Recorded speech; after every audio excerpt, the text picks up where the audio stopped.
a $2,000 stimulus check, and $1,100 refund payment update for those of you receiving Social Security, including retirement, disability, SSDI survivors, spousal, SSI, VA, RRB, low income, no income, seniors, older adults, and people with disabilities as requested by many of you right here in this community. Over the last few weeks, it has been pretty chaotic and pretty confusing since the Supreme Court came out and struck down those big tariffs that had been bringing in hundreds of billions of dollars into the United States.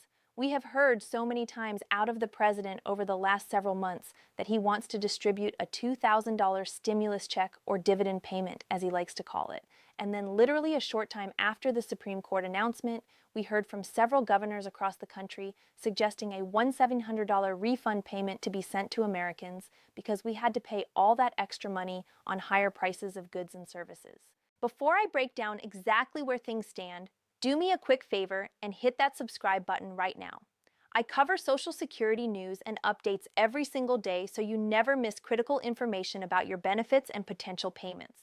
Subscribing takes just 1 second and helps you stay informed about developments that could put money in your pocket. Welcome back to Seniors Relief. This channel is here to keep you one step ahead, not catching up late. I break down the latest Social Security updates, SSA payment changes, SNAP and EBT benefits, IRS announcements, stimulus news, and government programs in simple words so you clearly understand what affects your money. Many people only hear about these changes after the deadline passes or payments are missed, but viewers here know early and know exactly what to do. So subscribe now, stay informed, and make sure you're always among the first to hear about new payments, benefit increases, and eligibility changes that could put money in your pocket. Over the last few weeks, the conversation around stimulus payments has become more chaotic than usual. The reason for that is tied to the discussion surrounding tariffs and government revenue. Tariffs are taxes placed on goods imported from other countries. Governments sometimes use tariffs to protect domestic industries or to generate revenue. In recent years, tariffs have played a much bigger role in economic policy discussions in the United States. When tariffs are increased, the government collects money from companies importing foreign goods. That money goes into federal revenue just like other taxes collected by the government. The idea that some policymakers have floated is that a portion of that revenue could potentially be distributed back to Americans in the form of a dividend or stimulus payment. The concept itself is actually fairly simple. If the government collects a significant amount of money through tariffs, some leaders believe that money could be shared with citizens. The reasoning behind this idea is that tariffs can indirectly raise prices on certain products. When companies pay more to import goods, those costs sometimes get passed down to consumers in the form of higher prices.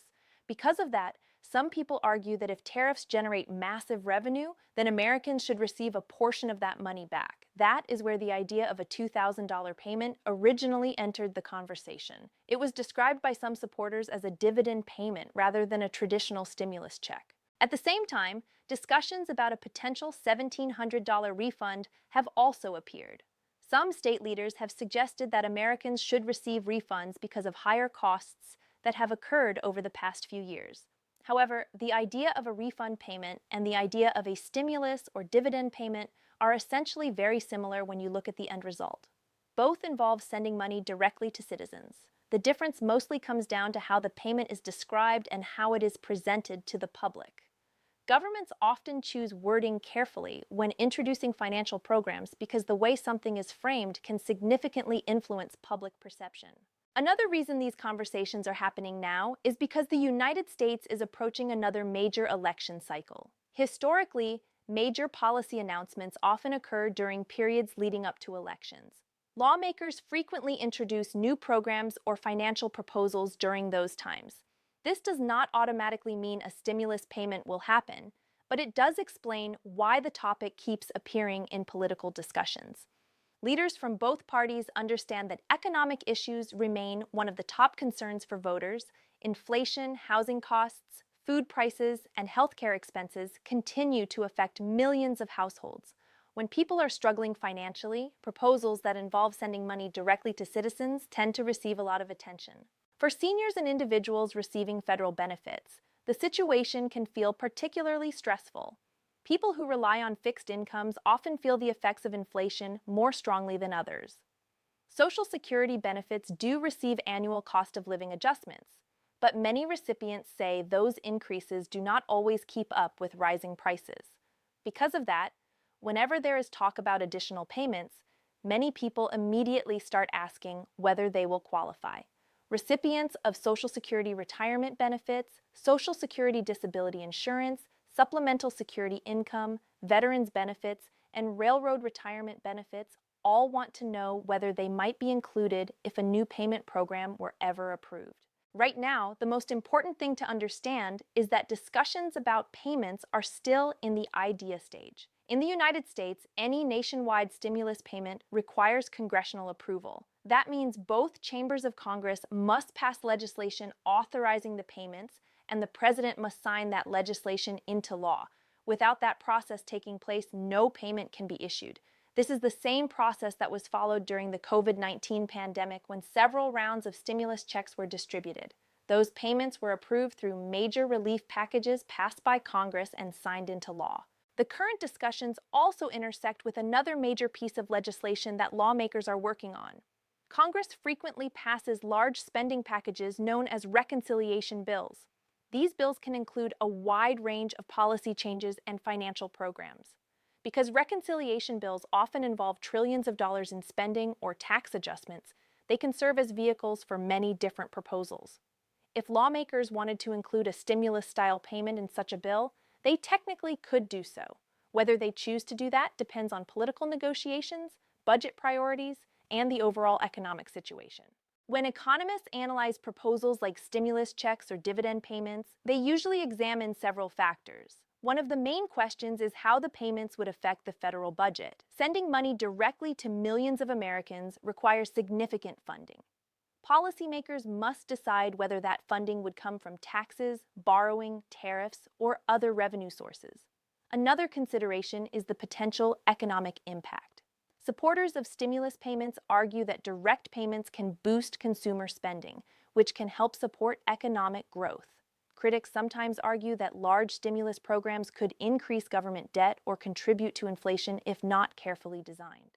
Another factor that influences these discussions is public opinion. Surveys consistently show that many Americans support the idea of direct financial relief during difficult economic periods.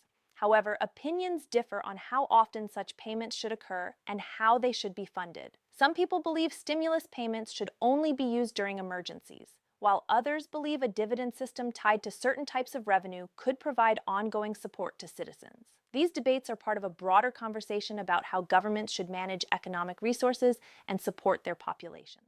It is also important to understand that not every proposal discussed by politicians eventually becomes law.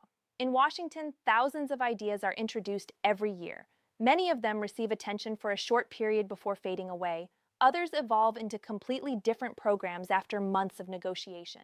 That is why it is often difficult to predict the outcome of proposals early in the process. Even when a concept receives significant media coverage, it can still take months or even years before any final decision is made. For people watching these developments closely, patience is unfortunately part of the process.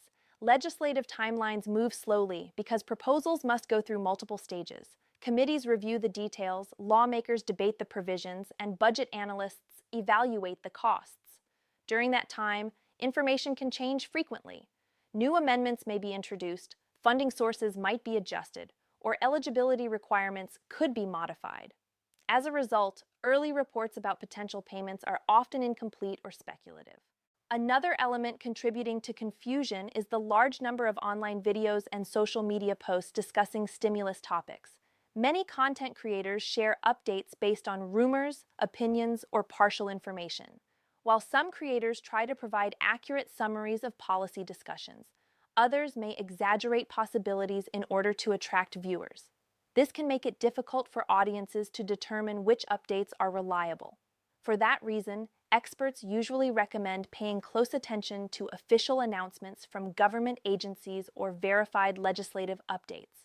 If a stimulus or dividend payment were ever approved, the distribution process would likely follow a structure similar to previous payments. In earlier stimulus programs, the Internal Revenue Service was responsible for issuing payments to eligible individuals. People who had direct deposit information on file with the government often received their money first. Others received payments through mailed checks or prepaid debit cards. The timeline varied depending on how quickly the agencies were able to process the payments and verify eligibility information. Eligibility rules would also play a major role in determining who receives any potential payment. Previous stimulus programs used income thresholds to decide who qualified. Individuals earning below certain income levels received the full amount, while those with higher incomes received reduced payments or none at all. Some programs also included additional amounts for dependents. If a new payment program were created, lawmakers would likely debate similar eligibility rules to determine how the funds should be distributed. Another question people frequently ask is when a payment might arrive if it were ever approved. Predicting an exact timeline is nearly impossible without legislation already in place. However, observers sometimes analyze political calendars to estimate possible windows for action. For example, if lawmakers were aiming to pass a major economic bill before a certain political milestone, they might try to finalize the legislation several months in advance. That would allow time for agencies to prepare payment systems and begin distribution.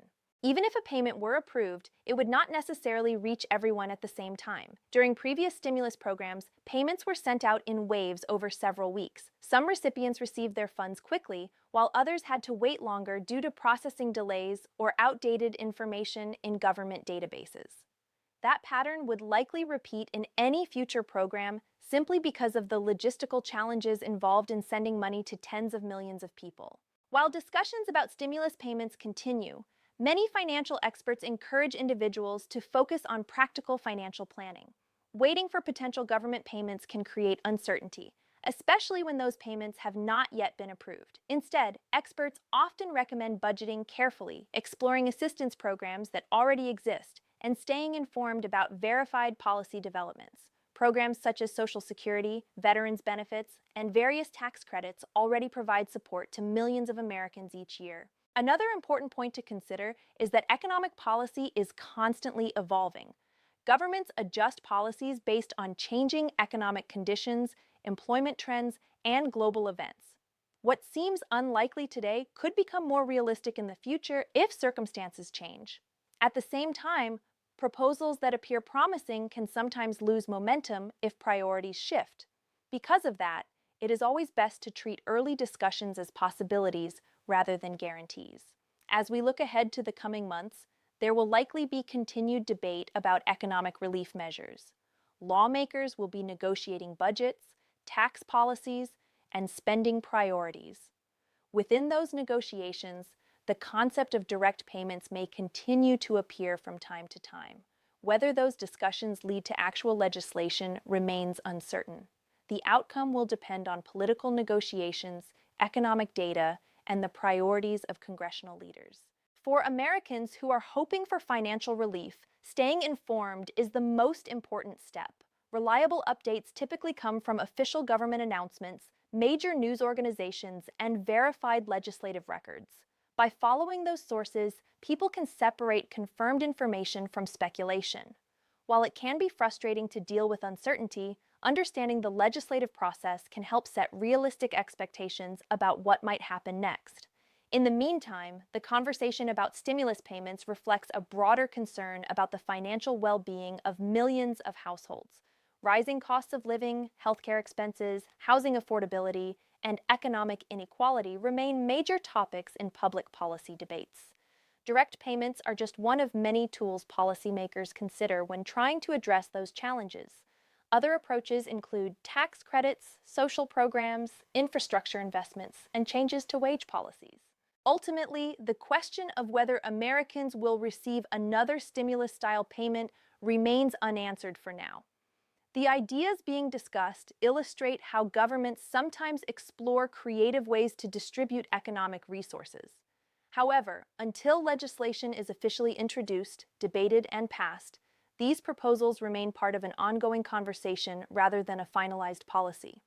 For viewers and readers following these developments, the best approach is to remain cautious, stay informed, and watch for verified announcements from credible sources. As the year continues, more information will likely emerge about budget negotiations, economic proposals, and potential relief programs. Each new update will provide additional clues about whether any type of payment might move closer to reality. Until then, the discussions surrounding a $2,000 dividend or a $1,700 refund remain exactly that, discussions. The final decision will depend on the legislative process and the priorities of the policymakers responsible for shaping the nation's economic policy.